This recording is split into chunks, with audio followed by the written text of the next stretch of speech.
சொல்லுங்க. அவர் வந்து எனக்கு தகப்பன்தான். எல்லா காரியங்களிலும் முதல்ல இருந்தவர் அவர் தான்.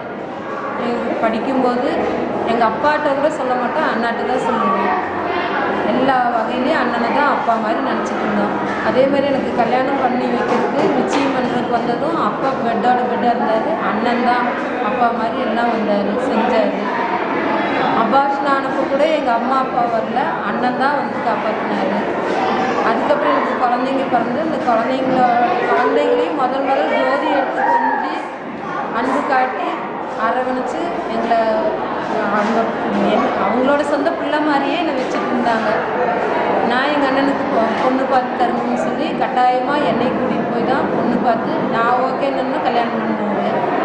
அப்படி அவ்வளோ அந்யோன்யமாக நாங்கள் எந்த அண்ணன்கிட்டையும் இந்த அளவுக்கு நானும் இல்லை. அதே மாதிரி என்கிட்ட தான் அண்ணனும் ரொம்ப பிரியமாக இருந்தாங்க. 3 தங்கச்சிங்களை விட மாட்டாங்க. 3 பேரும் எல்லாம் ஒரே மாதிரி தான் இருந்தாலும் 2 பேத்துக்குள்ள கொஞ்சம் என்னை தோளில் தூக்கி போட்டு வளர்த்துனாராம்.